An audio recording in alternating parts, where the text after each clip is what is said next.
Haleluya.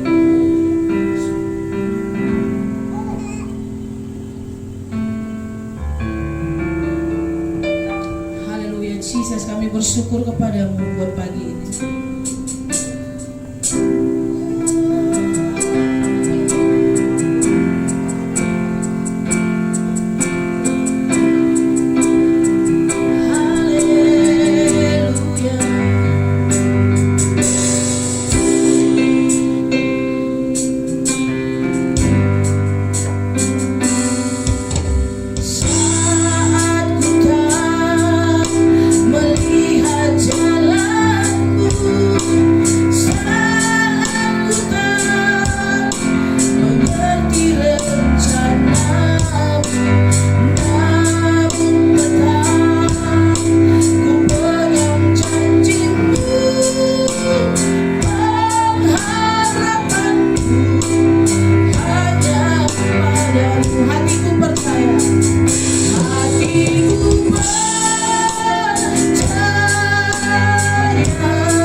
hatiku percaya. Dengan segenap hati pandang Yesus, katakan hatiku percaya. Selalu ku dengan imanmu pandang Yesus, katakan haleluya. Hatiku percaya.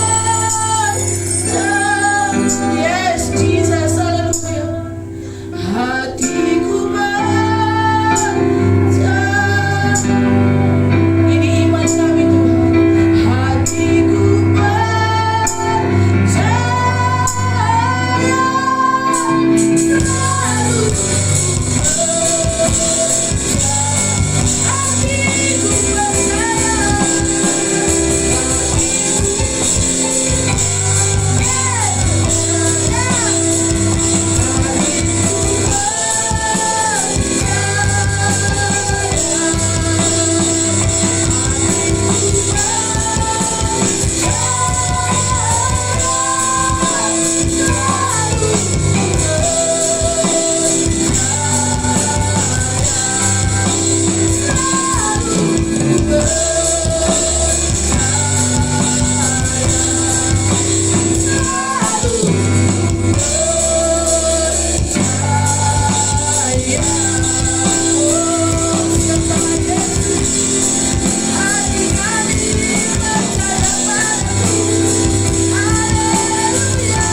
Kami telah menyembah-Mu dalam roh dan kebenaran. Memberkati kami dan memberkati Engkau ya Bapa.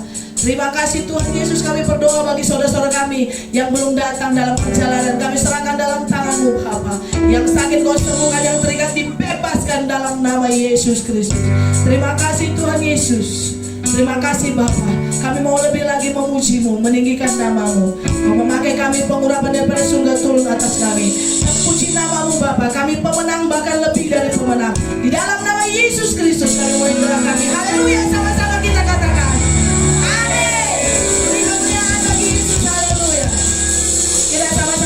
Berdiri saudara.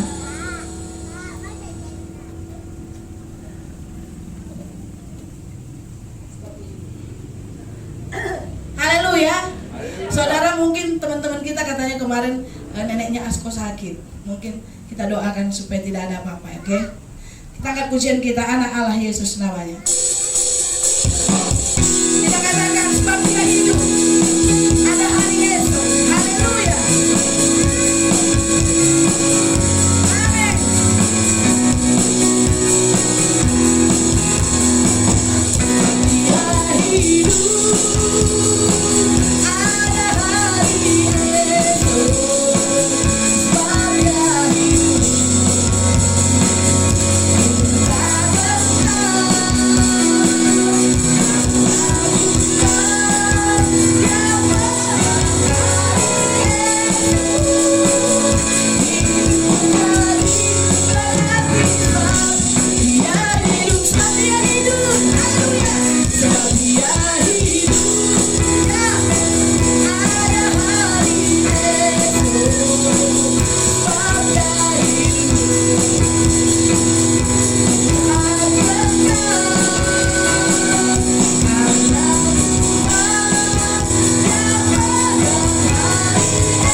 bebas dari rasa penderitaan, bebas dari hutang-hutang, bebas dari masalah, bebas dari beban. Amin.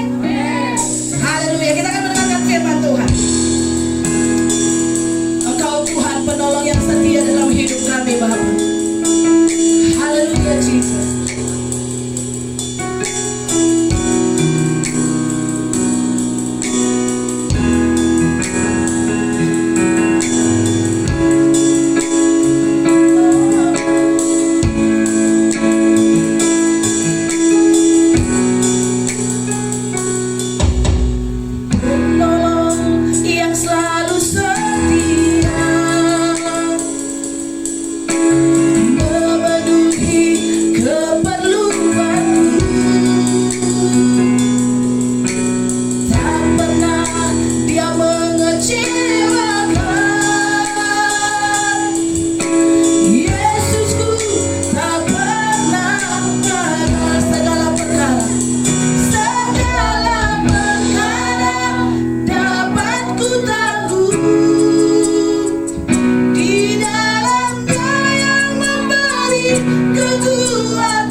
ku tangguh di dalam Dia yang memberi kekuatan.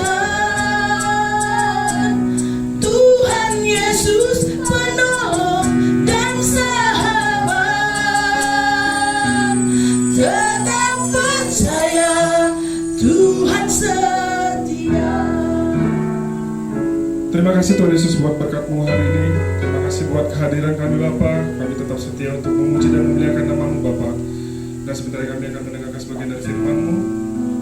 Kiranya Kau yang beracara, Kau yang berfirman melalui hamba-Mu Bapa, dan juga berkati jemaat-Mu Bapa, supaya mereka bisa mendengar, hati mereka tetap menuju kepadamu Bapa, dan pikiran mereka tetap terfokus kepadamu Bapa.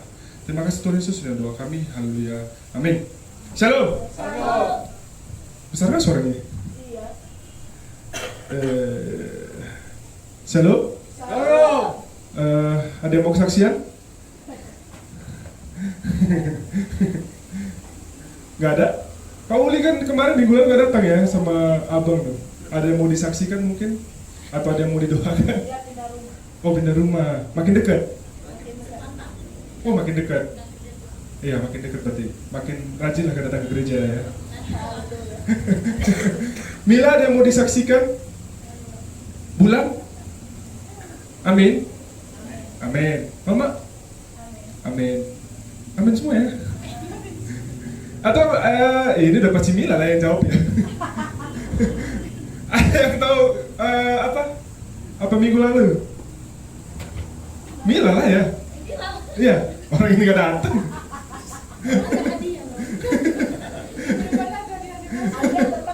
Ada, tetap ada. Selalu ada, setiap minggu ada. Gimana nih mau Mil? Atau kita serahkan minggu depan? Oh, kita serahkan minggu depan ya. Jadi minggu lalu kita ngomongin tentang Daniel. Minggu depan semua orang ini belajar kok. Jadi minggu lalu kita ngomongin tentang Daniel. Udah sah? Oke.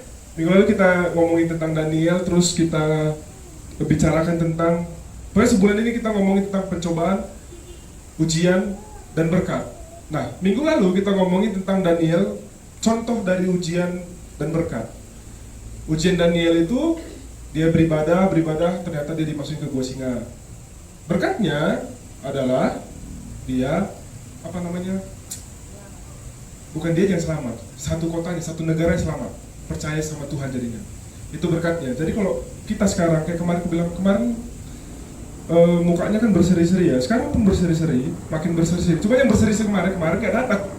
Hari ini gak datang yang berseri-seri kemarin, yang mukanya cantik gak datang. Jadi berubah sekarang. Cuman lebih enak suasananya, auranya lebih tetap enak gitu. Gak ada yang susah kayaknya. Jadi, nah minggu lalu kan ada kata-kata kayak gini. Coba Sa. Kemana kau udah itu? Terus. Iya itu. Slideshow. Oke. Next. Nah, Allah yang kusembah ini sama loh sama Allahnya Daniel. Ingat ya?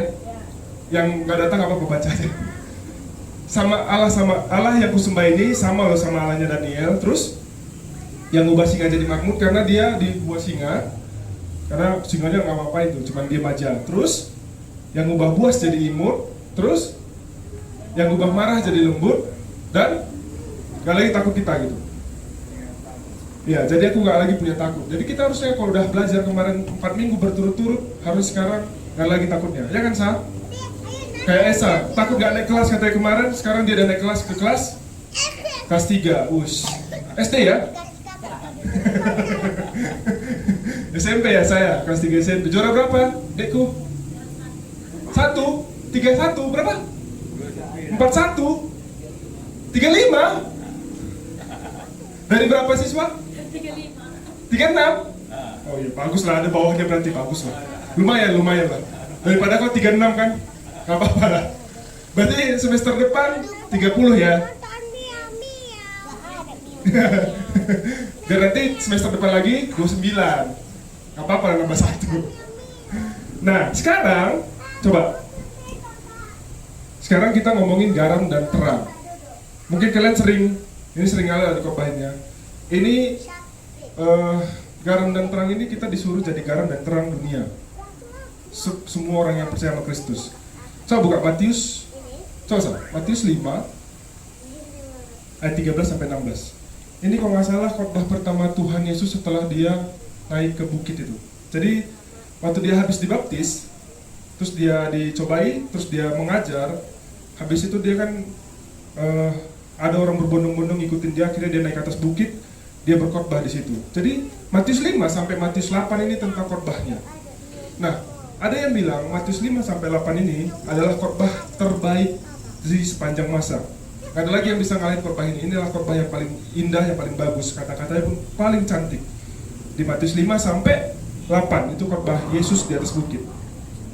Iya, itu maksudnya Matius 5 sampai 8 itu semua khotbah Tuhan di atas bukit. Nah, khotbah pertamanya kalau nggak salah aku ya, oh ya ini yang kedua, mengenai tentang garam dan terang. Oke? Mengenai garam dan terang. Kenapa garam dan terang? Nah, coba next. Ayat 13, apa katanya? Kamu adalah garam dunia. Jika garam itu tidak dirawat, dengan apakah ia tidak ada lagi gunanya? Betul. Kamu adalah? Garam dunia. Aku mau nanya, kenapa Tuhan bilang kita garam dunia? Apa? Untuk jadi perasa. Ya, nambahin rasa ya. Kalau kangkung nggak ada garamnya, rasa kangkung ya. Rasa hijau-hijau aja gitu kalau nggak ada garamnya. Jadi garam itu apa namanya? Kenapa Tuhan bilang kita harus jadi garam? Karena garam itu dulu zaman Yunani ini, zamannya Yesus lahir, zamannya Yesus hidup, garam itu udah kayak emas. Mereka itu kayak garam itu kayak emas. Dulu nggak ada kulkas, woy. Oke, ingat ya. Dulu nggak ada kulkas, jadi garam dipakai untuk segalanya. Mau ngawetin makan, semuanya pakai garam. Jadi garam itu mahal. Coba next. Nah, selain di perjanjian lama, di perjanjian baru, di perjanjian lama Tuhan pun ngomongin tentang garam. Jadi Yesus itu ngomong garam nggak sembarangan gitu, nggak cuma ya udah kau jadi garam ya karena garam bagus, ya udah kau jadi garam lah gitu. Enggak. Itu ada sejarahnya, ada awal mulanya. Coba buka Bilangan. Next. Imamat 2 ayat 13. Coba. Jadi Tuhan Yesus ngomongin garam itu nggak sembarangan. Jadi setiap kata-kata yang keluar dari mulut Tuhan Yesus itu sebenarnya bukan sembarangan keluar gitu. Dia punya punya masa lalunya itu, punya sejarahnya itu ada gitu. Jadi kalau Tuhan ngomong, kalau kalian baca Alkitab ketika Yesus ngomong itu bisa dicari. Itu dia tujuannya apa sih di Alkitab itu? Apa sih tujuannya gitu? Semuanya ada. Dan dapat imamat paling atas. Perjanjian lama setelah Keluaran. Jadi dia kitab ketiga. Imamat 2 ayat 13. Coba Mila baca, Mil. Imamat 2 ayat 13. Dan tiap-tiap persembahanmu yang berupa kurban sajian haruslah kau bubuhi garam. Janganlah kau lalaikan garam perjanjian Allahmu dari korban sajianmu beserta segala persembahanmu haruslah kau persembahkan garam. Nah, garam itu penting. Di imamat itu ditulis tahun, ya udah 2000 tahun sebelum Yesus lahir lah intinya. Udah lama kalah. Bahkan katanya garam itu diciptakan tahun 6000 sebelum Masehi oleh orang Cina katanya. Jadi yang pertama kali bikin garam itu orang Cina. 6000 tahun sebelum Masehi. Jadi 6000 tahun sebelum Yesus lahir. Garam itu udah ada, garam itu udah penting. Nah, di perjanjian lama garam itu ditaruh untuk, jadi kalau kita korban persembahan, jadi kita kok mau bawa korban persembahan itu harus digaramin. Apa tujuannya? Supaya awet, bersih. Kalau aku masak brokoli, jadi garam itu taruh di air, terus taruh brokolinya, tunggu 5 menit, nanti ulat-ulatnya keluar. Garam itu hebat loh, sehebat itu garam. Gak percaya coba nanti di rumah beli brokoli, taruh garam. Jangan taruh mulut, nanti berulat mulutnya. Taruh garam, terus aduk, garamnya kan larut. Nah, taruhlah brokoli. Tunggu 2-3 menit nanti ulatnya keluar. Jorok-joroknya keluar lah. Karena aku suka kali brokoli, jadi aku tahu harus direndam dulu. Nah, itu di imamat. Jadi korban persembahan harus pakai garam. Dan kamu pun bawa garam, kata Tuhan. Bilangan pun ada, coba Sam. Coba buka Bilangan 18 ayat 19.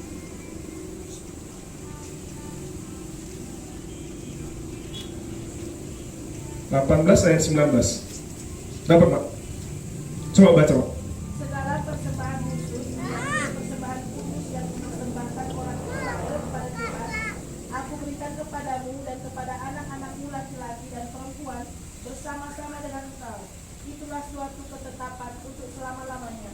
Itulah suatu perjanjian garam untuk selama-lamanya di hadapan Tuhan bagimu serta bagi keturunanmu. Nah, ini Yesus ngomong, bukan Yesus, Allah ngomong sama kaum Lewi. Kaum Lewi itu salah satu kaum yang ada di Israel, jadi 12 kaum, 12 suku.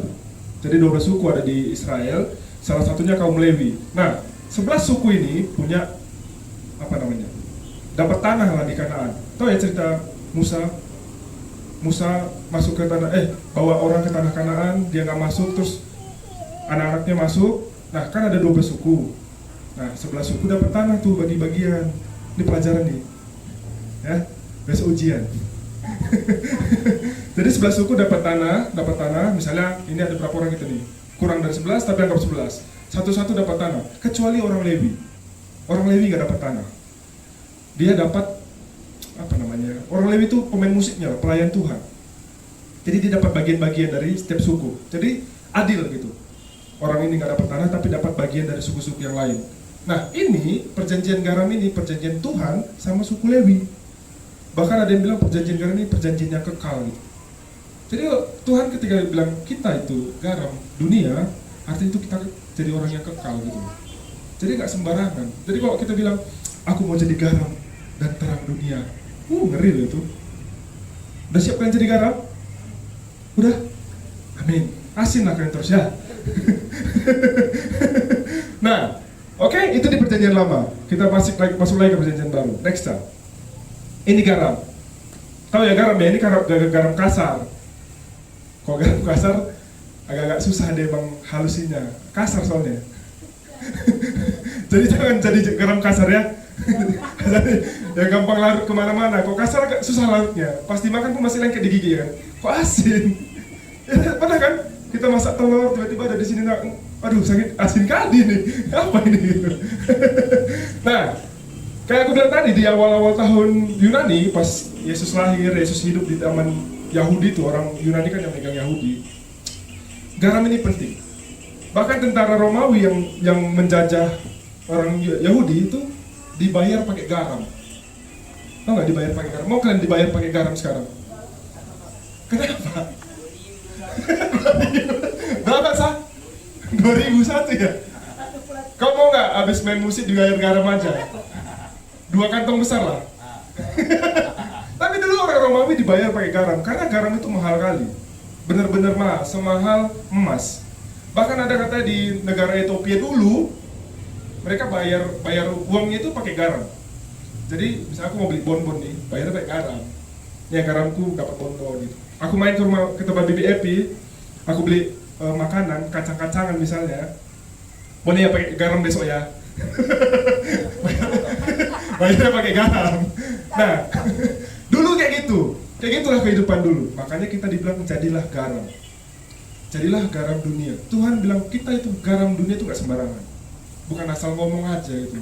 Mungkin kita sering dengar khotbah, oh iya dong, jadilah garam. Kenapa garam? Karena kau diasinkan, kau pengawet, kau memberi rasa. Nggak itu aja, nggak gitu aja. Itu benar. Tapi ada lagi yang lebih dalam lagi. Nggak sembarangan Tuhan bilang kau jadi garam. Enggak. Semuanya ada artinya. Salah satunya artinya itu garam istimewa. Jadi kita itu istimewa. Jadi kalau kita bilang aku nggak ada apa-apanya, duitku nggak banyak, jangan gitu. Bilang Tuhan, kamu itu istimewa. Ada juga yang bilang pacarnya, kamu itu istimewa. Pas jadi istri, kok nggak istimewa lagi ya? Kok udah beda ini. Tapi tetap kita itu istimewa di mata Tuhan. Amin. Nah, tentara Romawi dibayar pakai garam dan terang dunia ini, firman ini sebenarnya pertama dikasih sama murid-murid Tuhan Yesus. 12 murid. Ya, murid Tuhan Yesus kan 12 kan? Hilang 1 jadi 11. Coba next slide. 11 murid Tuhan Yesus ini, bayangkan 11 murid Tuhan Yesus ini sekarang jadi berapa murid Tuhan Yesus? Murid Tuhan Yesus itu orang yang percaya sama Kristus. Berapa banyak sekarang orang yang percaya sama Kristus? Berapa banyak? Coba tebak. Kasih tebakan. Mama berapa, Pak? Berapa? Kasih tebakan. Puluhan ribu, ada lagi. Puluhan ribu sekali ada.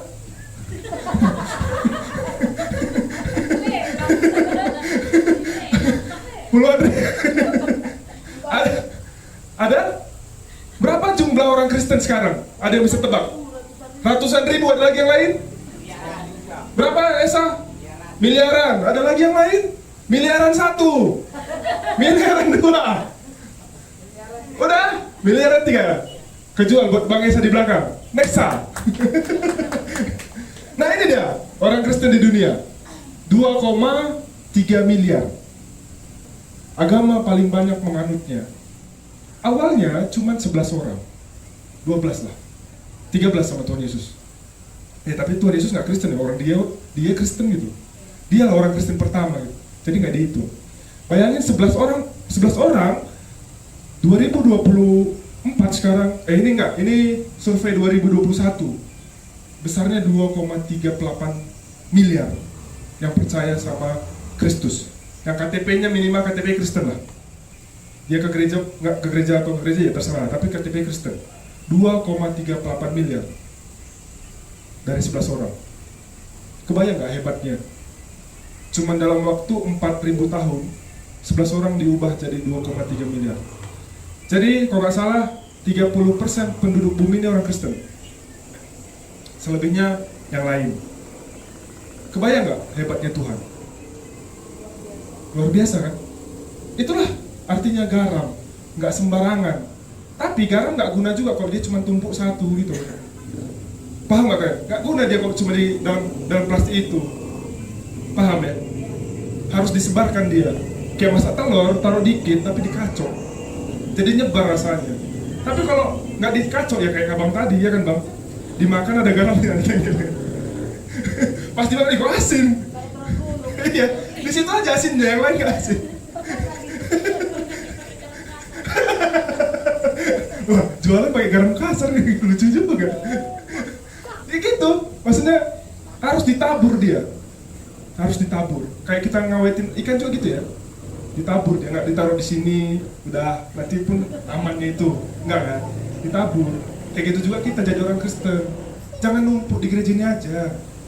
Gak ada gunanya. Kita aja. Gak ada gunanya. Pergilah, pergi sekarang, pergi.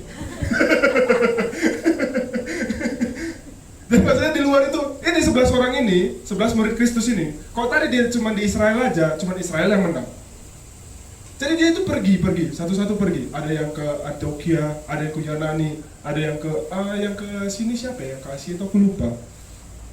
Paulus kayaknya, atau muridnya Paulus lagi gitu. Hah? Paulus Sinulinga ya? Itu abangku bang. Jadi menyebar, makanya bisa nyampe 2,3 miliar ini. Kalau diem dia di rumahnya, gak nyampe loh. Ya 11 terus lah. Mereka aja, kita gak selamat ini. Mereka aja yang di surga, kita enggak. Makanya kita pun, kalau udah mau dibilang katanya kamu adalah garam dunia, sebarlah, nyebar. Jangan di plastik aja. Ya, kumpulnya sama garam aja. Asin, kumpul sama yang lain biar berasa. Iya, kumpul sama kangkung, kumpul sama bayam, sama tauco, gabunglah. Jangan sama garam aja, kasihan garamnya. Oke? Lanjut. Nah, di lanjutannya tadi, jangan jadi garam yang tawar katanya, ya kan? Tahu, maksudnya kalian pernah lihat garam yang tawar gak? Aku belum pernah. Garam itu yang kita pegang sekarang itu, dia rasanya nggak ada gitu, nggak ada rasanya. Pernah lihat gak? Nggak ada kan? Belum pernah lihat kan? Jadi kalau kita pikir-pikir apa yang maksud Alkitab ini ngomong garam yang tawar gitu. Nah, jawabannya, ini aku kasih tahu nih jawabannya, mau nggak tahu? Mau, bayar dulu. Nah jawabannya, garam sekarang itu sama garam dulu beda. Garam sekarang ini udah beda lah, garam modern namanya. Garam dulu itu besar-besar dia, garam kasar itu. Tapi, dia kan ditabur nih garam kasar. Udah, nanti larut, ini katanya ya, aku baca, aku pun nggak tahu. Karena katanya ini sebelum Yesus lahir, jadi aku belum lahir, jadi nggak tahu aku. Ya, tulisannya ini, aku baca kemarin. Jadi garam itu besar-besar, ditabur, nanti rasa asinnya itu yang duluan turun gitu. Jadi kalau didiemin turun asinnya gitu. Tapi garamnya nggak larut, nggak kayak garam kita sekarang. Kalau ditaruh air kan nggak larut kan. Nah garam orang itu dulu nggak larut, makanya ada garam yang tawar, udah habis asinnya. Itulah yang dicampakkan, dibuang, lalu diinjak-injak orang. Gitu. Jadi kalau kalian cari sekarang garam yang nggak ada asinnya, sulit, nggak ada emang. Nggak tahu lah kalau yang di pabrik yang di Jawa itu yang bikin garam sendiri ya, yang langsung dari air laut dia nyari garamnya di apa itu nggak tahu lah. Karena aku nggak pernah ngeliat garam nggak ada rasanya, nggak ada asinnya. Di Alkitab ada. Nah ternyata itulah jawabannya. Garam dulu apa? Gudang garam. Gudang garam berasa terus. Sampai orang yang lain pun berasa bau. Bau asap. Nah itulah. Jadi jangan jadi garam yang udah habis asinnya. Nanti kita dibuang, dicampakkan, diinjak-injak. Jangan jadi orang Kristen yang gak ada gunanya. Kok tadi ku baca, ini jujur aja, khotbahnya baru tadi ku bikin. Jujur. Karena mama bilang, harusnya kan hari ini ada yang gantikan rumah Kak Benjahi harusnya. Terus hari Jumat mama bilang, Bang Alvin, kau yang khotbah ya, mama yang bawa pujian katanya. Ini kan harus dipres otak ya. Dari semalam, dari hari Sabtu aku udah bingung apa lah yang dibikinnya, karena kan kita nggak ada persiapan, karena emang nggak ada. Ya tadinya pengen main drama aja langsung duduk ya mendengarkan khotbah kan. Akhirnya buka Alkitab apa lah ya, bawa tentang Tuhan Yesus aja lah. Pas dibuka pertama ya Yesus ngomongin tentang garam dan terang ini. Terus ku baca buku-bukunya, terus ada yang bilang gini, orang Kristen yang nggak punya anugerah dalam hidupnya, itulah orang Kristen yang menyedihkan. Orang Kristen yang gak ada anugerah dalam hidupnya, gak ada gunanya, menyedihkan. Kita, aku, kalian, kalau gak ada anugerah, gak ada gunanya kita lo hidup. Kayak garam yang gak ada asinnya, tawar. Gunanya apa? Dicampakkan, dibuang. Habis itu diinjak-injak. Mau kalian diinjak-injak? Aku sih enggak. Aku yang injak-injak maunya. Ya kan Kak? Itulah Kristen tadi, pengennya nginjak-nginjak aja. Anugerahnya menginjak. Jangan. Jadi jangan jadi orang yang tawar, jangan jadi garam yang nggak ada rasanya. Harus ada rasanya, harus ada asinnya. Coba, Markus 9 ayat 50. Ini kayaknya agak miringnya kan sih? Gak diperbaikin. Dapat gak? Markus 9 ayat 50. Ini. Bisa Grace? Markus 9 ayat 50. Udah dapat?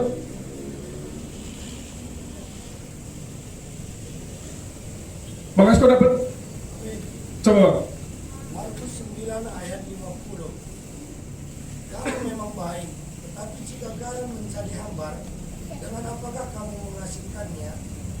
Hendaklah kamu selalu mempunyai garam dalam dirimu dan selalu hidup berdamai yang seorang dengan yang lain. Nah, garam kalau udah tawar, pakai apa ngasinkannya? Nggak ada lagi, nggak bisa. Makanya nggak ada gunanya. Makanya garam orang yang bilang tadi, orang Yahudi tadi, orang Yunani tadi, kalau garamnya udah habis, makanya dibuang, dicampakkan, diinjak-injak, nggak ada gunanya lagi. Kita pun, kalau jadi garam, kan kita ini garam dunia kata Tuhan kan. Kalau nggak ada gunanya, nggak ada anugerahnya, kalau kita sama dunia yang hambar ini, ya udah kita nggak ada gunanya juga, dibuang, diinjak-injak. Ada satu lagi, coba Roma 12 ayat 2.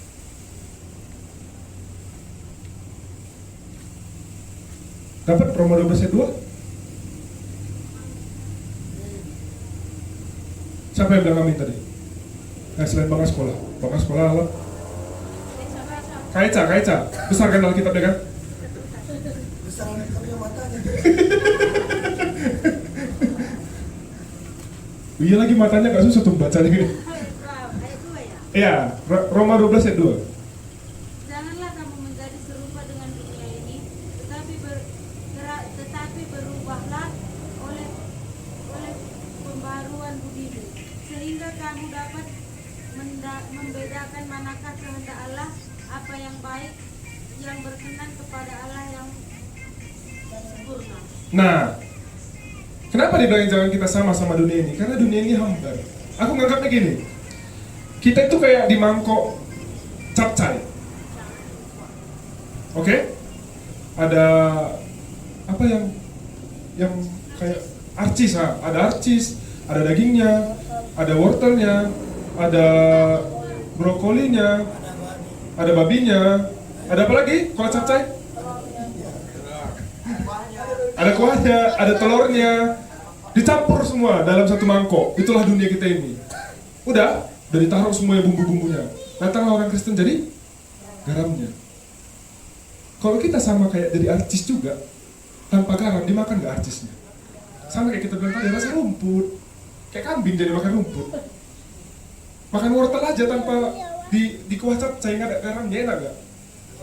Pasti marah kita, balik lagi kita. Kayak kemarin kalau Bang Mas kukum suruh kan, beli capcay dulu Bang, di Selera misalnya. Nih tunggu tambahin 1.000 ongkos gosehnya. Nah tiba-tiba si capcay gak ada garamnya nih, ku suruh balik. Maki-maki apanya, tukang masaknya, gak ada garamnya ini, kayak mananya, ya kan? Padahal garam bikin tensi loh. Tanpa garam pun tensian juga. Ya kan? Harus pas garamnya, keasinan, marah juga. Jadi garamnya itulah pentingnya garam. Makanya jangan sama kayak dunia ini. Dunia ini hambar. Orang Kristen, kalian, aku, enggak. Sama kita sih. Kita itu garam dunia. Kita itu yang bikin rasa di dunia ini. Jadi kalau kalian nggak bikin dunia ini berasa, berarti kan arcis, kan wortel. Ngomong aku ya. Pokoknya kan gitulah. Jadilah garam. Oke? Udah jadi garam, jangan pula asinnya nggak ada. Ini kata-kata ini agak serem sih. Coba. Nih, orang jahat itu makhluk yang jangan jadi orang jahat. Oke? Kata-kata kedua.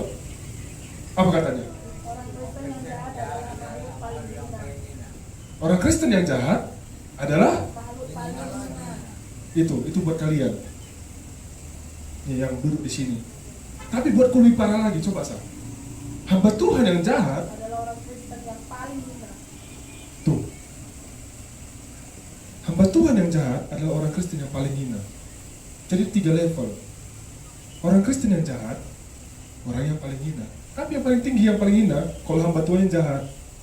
Kayak hari ini kami jahat, kami gak kasih makan kalian. Soalnya kami lagi ngekos. Ibu kos kami lagi pergi. Jadi gak ada yang masak. Iya. Kami pun gak masak, makan kami terbang. Makanya hari ini kami jahat, maaf lah ya.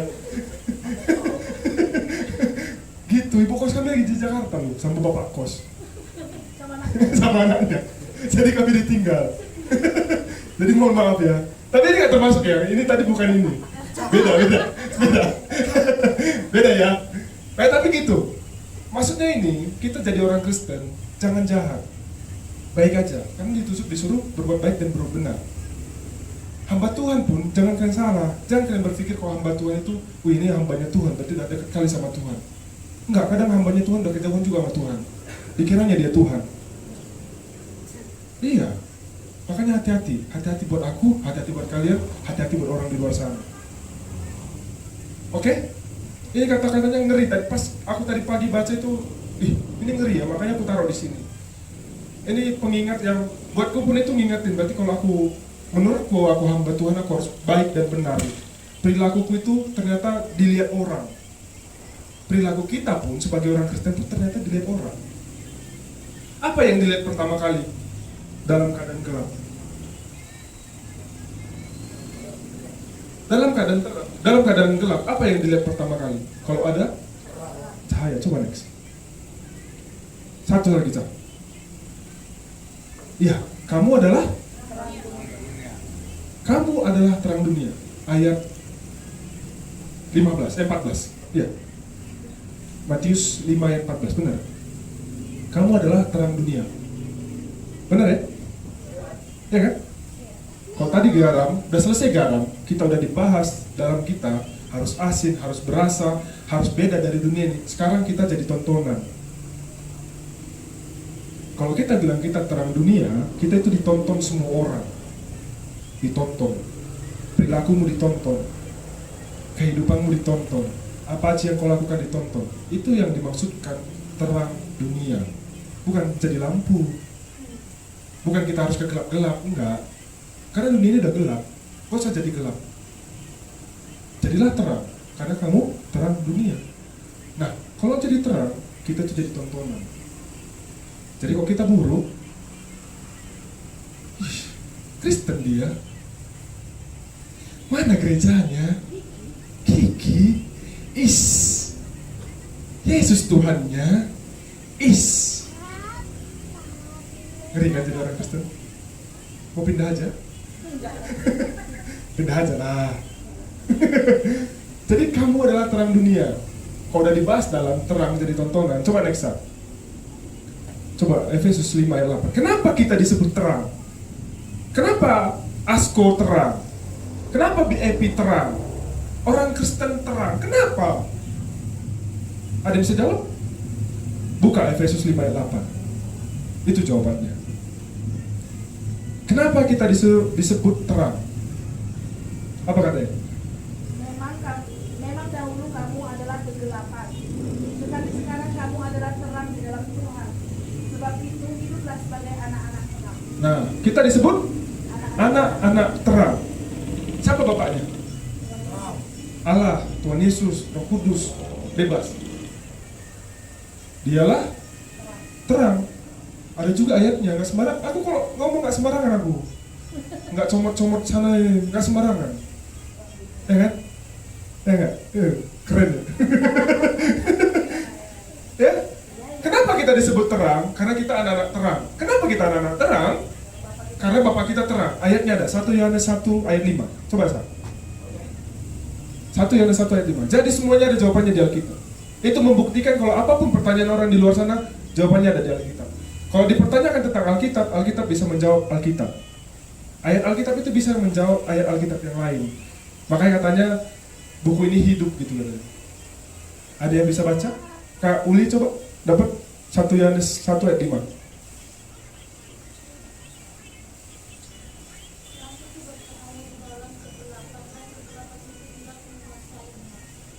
Hah? Bukan dari awal dari. Iya ayat 5 ayat 5. Ada awalnya kalau nggak salah.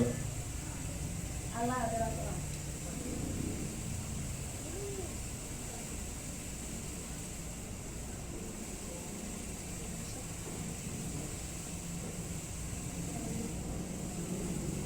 Satu Yohanes 1 ayat 5. Yuk.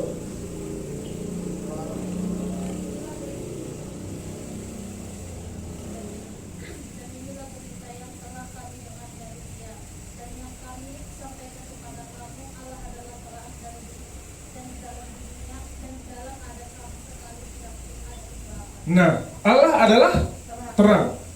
Waktu penciptaan hari pertama, kan dunia katanya gelap kan? Baca nanti Kejadian 1 ayat 1. Pada mulanya Allah menciptakan terang. Pada mulanya roh Allah melayang-layang. Terus dunia itu gelap. Maka jadilah terang. Hal yang pertama kali diciptakan sama Tuhan itu terang. Allah itu terang. Orang yang percaya sama Allah, sama Tuhan, sama Yesus, sama Roh Kudus adalah anak-anak. Jadi kenapa kalian disebut kamu adalah terang dunia? Karena emang udah dari dulu dibilang kita itu terang. Jadi jangan jadi gelap udah terang. Jangan yang 2 watt lampu sorot gitu loh yang terang kali gitu loh. Iya jangan turun daya kayak kemarin, gara-gara turun daya rusak mesin kami. Susah mandi jadinya. Gak ada air. Akhirnya dalam hidupku aku ngerasakan susah air. Karena dulu enggak. Ya jangan turun dayanya, jangan, harus terang terus. Kenapa? Karena kita kan terang dunia. Nah jeleknya jadi terang, bukan jeleknya sih, tapi emang kayak gitu. Jeleknya jadi terang, kita ditonton. Kita itu ditonton sama orang-orang. Kayak mercusuar, tau mercusuar kan? Yang untuk kapal. Kalau kapalnya tersesat, yang dicari itu lampu mercusuar pertama kali. Berarti itu ada daratan. Dari jauh pun kelihatan. Makanya kayak kemarin minggu lalu aku bilang, wajar kalau orang iri kalau kita benar. Wajar. Wajar kita dicela, wajar kita dimaki. Kok kita benar? Ya kalau salah ya wajar juga sih dimaki juga ya. Harus malah. Tapi udah salah, harus diingatkan kan. Tapi kalau kita benar, wajar orang iri sama kita. Wajar. Jangan kalian pikir, kok banyak kali sih yang iri sama aku? Periksa. Kita benar apa kita salah? Kalau orang salah bisa iri juga gak sih? Bisa ya? Karena salah makanya iri. Karena benar makanya iri.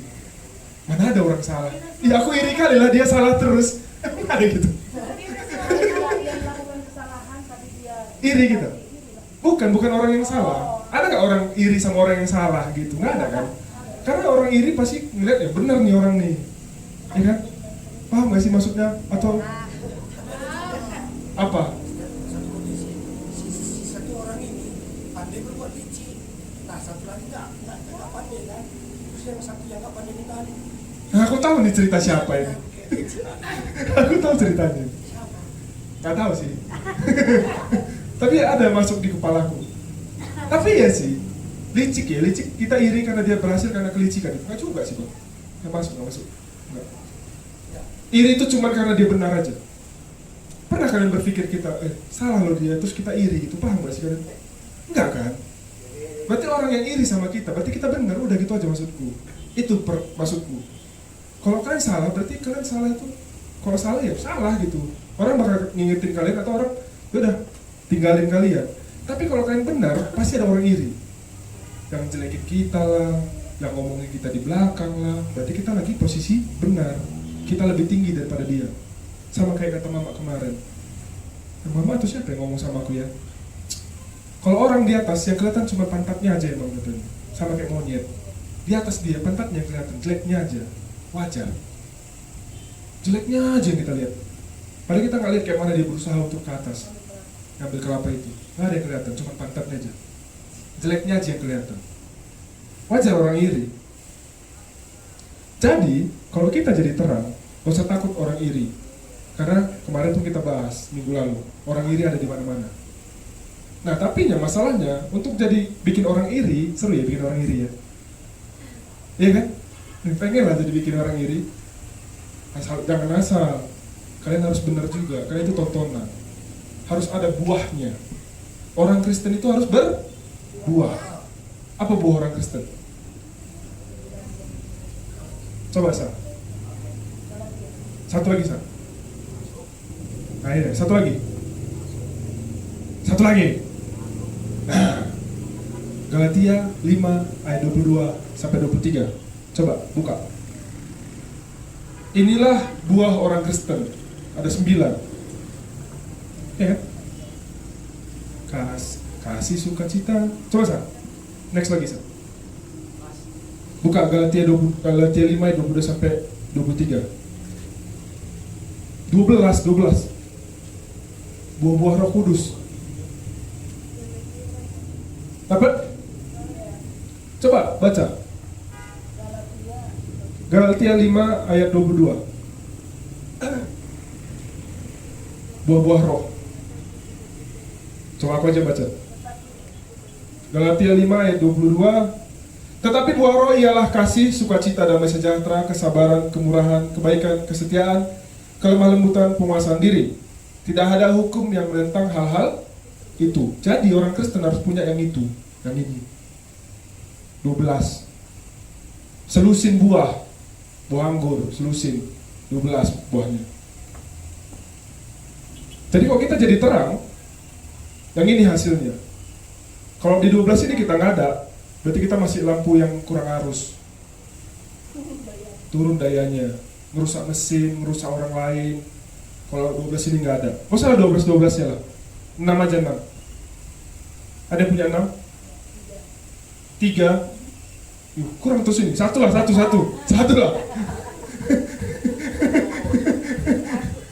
ada, satu. sukacita doang. Apa? Sukacita? Iya, Bi? Satu. Lumayan lah. Besok tambah 2 ya. Tambahin pupuknya. Ya harus sabar. Sabar. Ada Kaica apa Kaica? Sama. Sukacita. Senyum aja terus ya. Iya. Besok beli pupuknya biar tambah lagi. Minimal 3 lah. Apa aja sih? Kasih, sukacita, damai sejahtera, sabaran, kemurahan, kebaikan, kesetiaan, kelemah lembutan, penguasaan diri. Pokoknya gitu lah. Bang Esko apa? Kemurahan lah ya. Kemurahan. Jangan satu, semua ini masing-masing satu punya. Mila punya satu, nggak punya lah Mila. Oh, Mila 16. Kebanyakan. Iya, ini kebanyakan pupuk. Jadi besar-besar kayak apa buah yang kemarin di apa itu? Apa Mbak? Yang di pameran. Kok yang besar-besar segini, wortelnya besar-besar. Tapi nggak guna lagi ya. Mau jadi apa ini? Oke? Ini buah-buah roh. Kalau kita jadi terang, kita harus punya yang ini. Minimal 6 lah. Atau 3 lah. Jadi ketika kita punya 3 biji aja buah rohnya, orang melihat, oh hebat loh anak ini. Hebat loh Asko, sekarang dia bisa mengendalikan dirinya. Woi. Iya kan? Iya kan? Dulu kan kalau diajak, sini kita pal, gas. Sini kita pal, gas. Bodoh amat dia. Pokoknya bodoh amat lah dia. Sekarang nggak dulu ya. Nggak dulu ya. Esa dulu. Ranking berapa dulu, Sa? 42 dulu. Sekarang 32, 35 dari 36. Apa yang salah? Dulu dia yang paling terakhir. Kelas 1 kan, Sa? Aku loh yang ke sekolahnya, beneran. Lupa 2 dari 3 6. Dulu dia paling terakhir lah. Namanya hampir tiap minggu aku ke sekolahnya. Yang pecahin kaca lah, mukul anak orang lah, semua lah, bolos lah. Pernah dia 3 bulan gak sekolah katanya, berturut-turut. Hebat kan? Sekarang enggak, udah baik Pak ya. Masuk terus kan, Sa? Puji Tuhan. Udah naik levelnya ya, jadi 34 ya.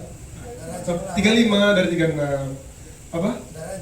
Udah rajin olahraga. Oh, lagi main bola di stadion. Habis itu tak kemana gak tau lah ya. Pokoknya dia udah rajin lah, udah bagus. Ya kan, Sa? Dan di kelas 3, ucapin selamat nanti ya. Karena ada kemungkinan kemarin dia tinggal kelas. Jadi salah satu musisi itu dia naik kelas sebenarnya. Ya kan, Sa? Ya jujur aja, dari kelas 1 loh dia mau ditinggal kelas kan. Dari kelas 1 bayangin. Kelas 3 sampai kelas 3 dia sekarang itu hebat sih menurutku. Itu doa mama ya, Sa? Next, Sa? Nah, tanpa garam dan terang, dunia itu, manusia itu, dunia itu nggak ada gunanya. Nggak bisa hidup mereka. Bisa hidup nggak? Nggak ada lampu kalau malam-malam. Nggak ada listrik. Capek. Emang benar katanya air awal mula kehidupan. Tapi kalau gelap semua nggak ada kelihatan airnya. Mandi pun susah. Makan pun susah. Nggak kelihatan apa-apa. Ya kan? Terang itu penting. Dalam kehidupan, dalam makanan, yang kayak aku bilang tadi, garam itu penting. Nggak ada garam, nggak bisa makan. Lapar, meninggal besoknya. Jadi 2 itu penting. Makanya Tuhan bilang jadilah garam, jadilah garam dan jadilah gitu. Ayat 14 itu, ayat 15 coba Sa. Itu bilang kita ditonton sama satu lagi. Oh, balik. Nah, itu kita ditonton. Matius 5 ayat 16. Itu kita ditonton, benar ya? Kita ditonton sama orang. Itu yang aku bilang tadi, kita ditonton. Jadi terang itu ditonton terus sama orang. Makanya ayat 16. Matius Pak. Ini Galatia masih. Matius 5 ayat 16.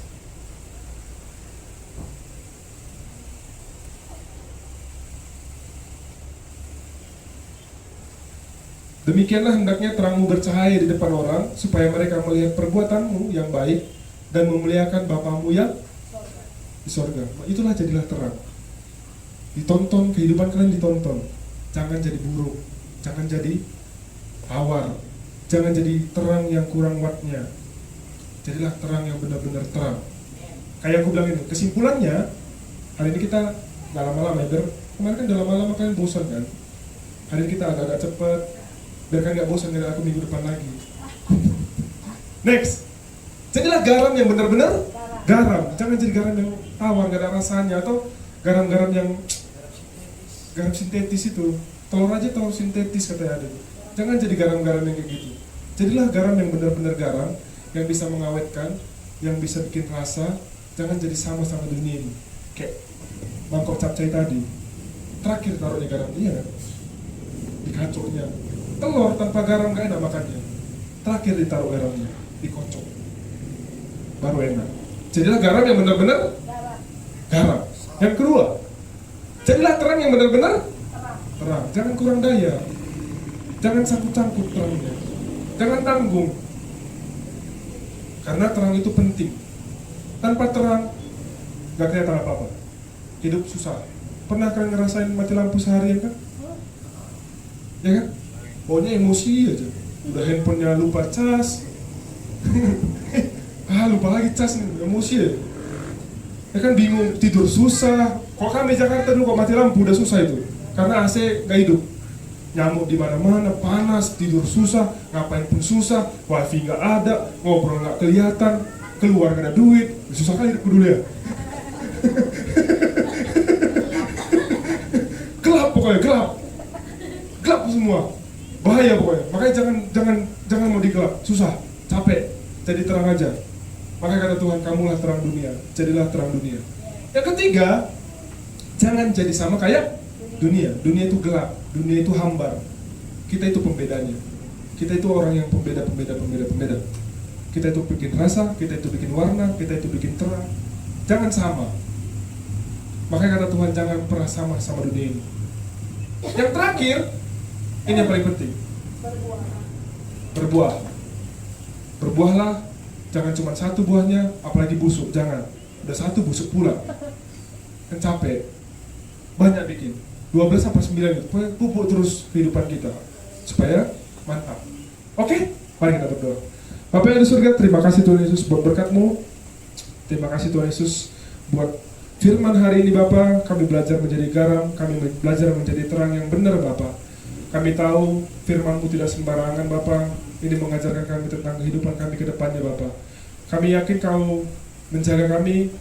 Kami tidak mau sama seperti dunia ini Bapak. Kami mau menjadi garam yang memberi rasa, kami mau menjadi terang yang memberi warna di dunia ini Bapak. Yakinkan kami dan berkati kami dan jaga kami dalam kehidupan kami seminggu ke depan Bapak, supaya kami tetap memuliakan Allah. Terima kasih Tuhan Yesus, ini doa kami, haleluya, amin.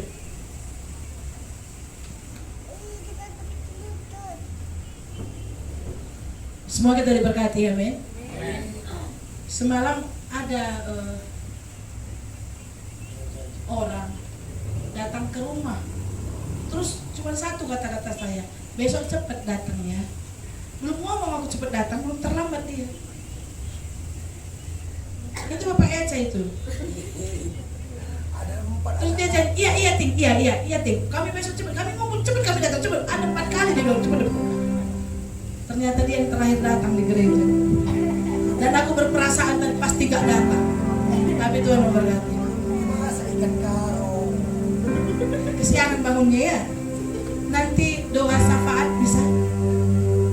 Mila, Asko berarti.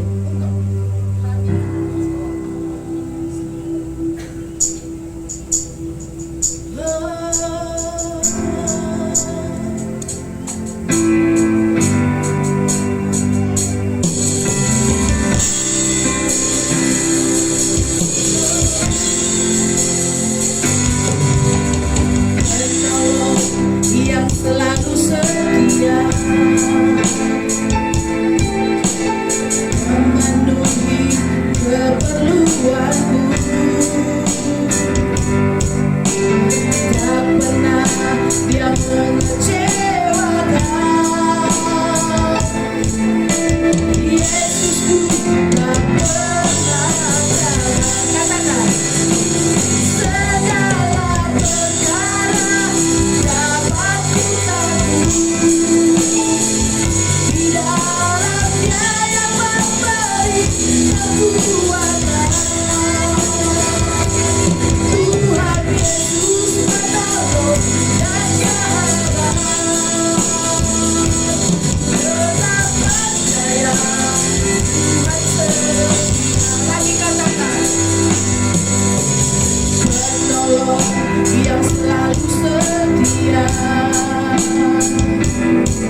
bisa tumbuh di dalam kami, menguatkan iman kami, membuat kami lebih lagi percaya Engkau, lebih lagi semangat untuk memanggil jiwa-jiwa ke tempat ini Bapak.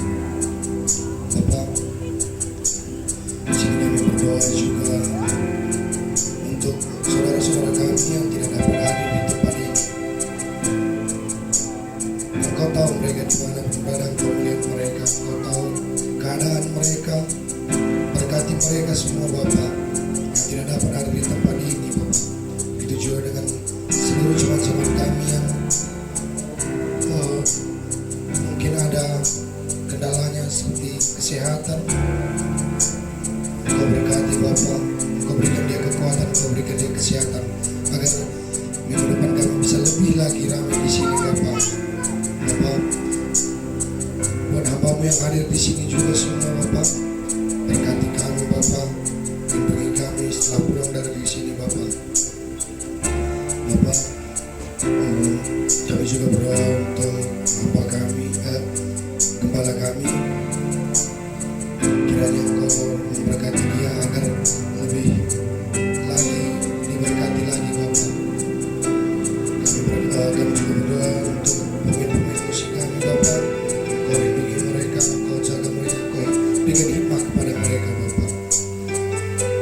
Kami juga berdoa untuk gereja ini Bapak, agar gereja ini semakin diberkati, semakin bertambah jiwa-jiwa yang datang ke gereja ini Bapak. Kami tahu Bapak, banyak orang yang tersesat di luar sana yang sangat-sangat ingin masuk ke tempat-Mu Bapak. Mungkin mereka tidak ada jalan, mungkin mereka takut untuk memulainya, tapi berkati semuanya Bapak agar mereka masuk ke tempat ini. Berkati juga kami agar kami bisa menemukan orang-orang yang mencari Engkau Bapak. Bapak, inilah doa kami yang jauh dari kesempurnaan Bapak. Dalam nama Tuhan Yesus kami berdoa. Terima kasih Tuhan Yesus, kami telah menaikkan doa-doa syafaat kami kepadamu. Kami percaya tepat pada waktunya Engkau jawab doa-doa kami. Sebelum kami berpisah dari tempat ini, kami akan memberikan persembahan Tuhan Yesus. Engkau memberkati tangan-tangan yang akan memberi 30 kali ganda, 60 kali ganda, bahkan 100 kali ganda. Engkau memberkati kami. Berkati Tuhan Yesus apapun pekerjaan jemaat-Mu, bola kami semuanya berhasil beruntung ya Bapa.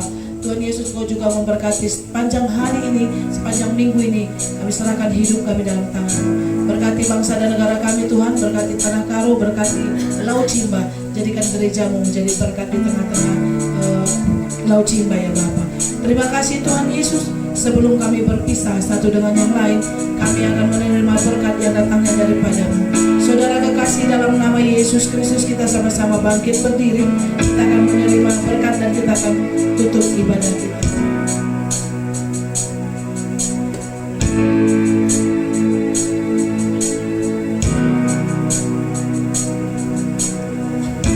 Haleluya.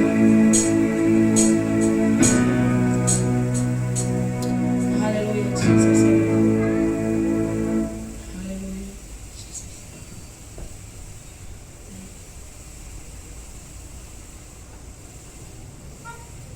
Saudara kekasih, dalam nama Yesus Kristus, kita akan menerima berkat yang datangnya daripada surga. Jemaat yang dikasihi Tuhan Yesus, pulanglah dengan penuh sukacita dan damai sejahtera. Arahkanlah hatimu kepada Allah, jadilah saksi Tuhan dan terimalah berkat Tuhan. Angkatlah kedua belah tanganmu, terimalah berkat Tuhan. Tuhan memberkati engkau dan melindungi engkau. Tuhan menyinari engkau dengan wajahnya dan memberi engkau kasih karunia. Tuhan menghadapkan wajahnya kepadamu dan melimpahi engkau dengan damai sejahtera, mulai hari ini sampai selama-lamanya, sampai Tuhan Yesus datang kedua kali untuk menjemput kita.